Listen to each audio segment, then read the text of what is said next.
Go to create, select the box, select this face here, select this midpoint, make a square here 100 millimeters by 100 millimeters, press OK. Extrude this 100 millimeters, press OK. We have this.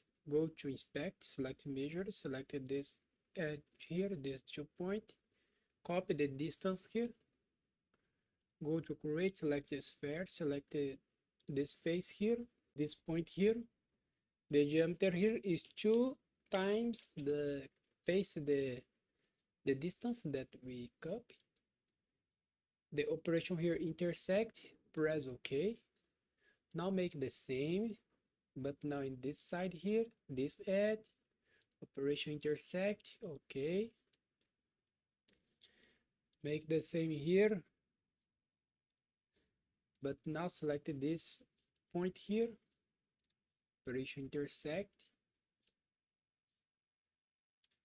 press OK. Now go to create again, sphere, select this face here, this edge here, operation intersect, press OK. We have this, OK.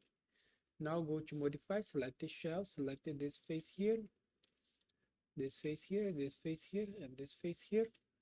The inside the thickness here is 3 millimeters, press OK. Here we finish your exercise, so thanks for watching, subscribe my channel for more, see you in the next video, bye bye.